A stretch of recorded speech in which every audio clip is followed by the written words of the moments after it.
Сәлем достар, сіздермен Рафаэлла деп аталатын өте нәзік дәмді торт дайындайтын боламыз. Видеоны соңына дейін көріңіздер. Бізге қажетті ингредиенттер жұмыртқа, миндаль ұны, қант, кокос ұнтағы қажет болады. Жұмыртқаға қантты салып 50 градуста жылытып араластырамыз.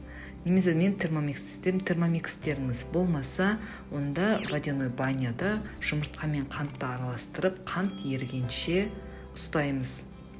Мінекей біздің жұмыртқамыз дайын болды. Енді оны миксермен жоғарғы жылдамдықта араластыратын боламыз.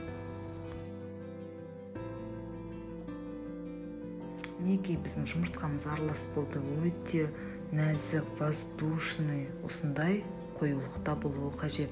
Енді бұған миндаль ұны мен кокос ұнтағын саламыз.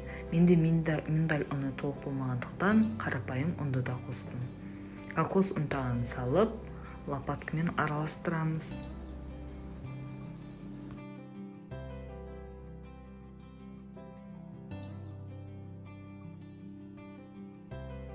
Біздің қамырымыз дайын болды. Бізге осы қамырдан 6 корж шығу керек, 24 диаметрмен. Осындай 6 пергамент қағазына 6 коржға теңдей бөліп жайып шығамыз.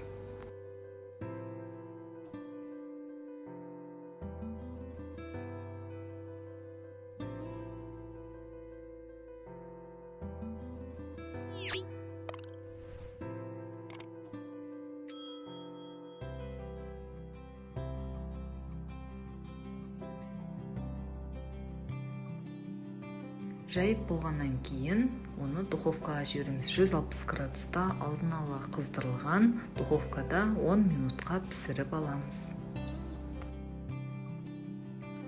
Мінекей біздің корждарымыз пісіп дайын болды. Енді кремін дайындайтын боламыз. Творожный сыр, маскарпоне, сливкиді қосып, миксермен араластырамыз.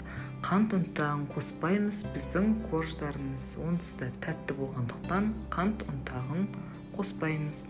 Міне біздің кремімізге енді кокос ұнтағын қосып араластырып аламыз.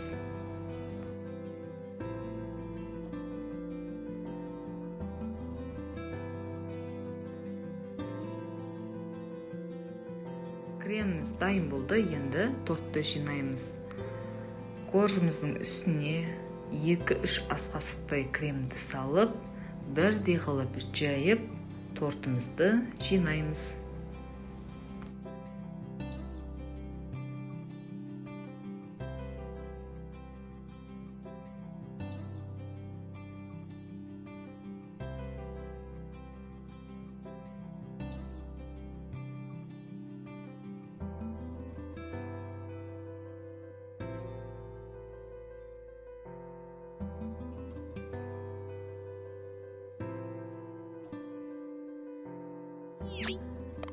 Тортымызды жинап болдық. Енді оны мұздатқышқа, яғни морозильникке 1 күнге жібереміз. Келесі күні алып, өздеріңіздің қалауыңызша әрлеуге болады.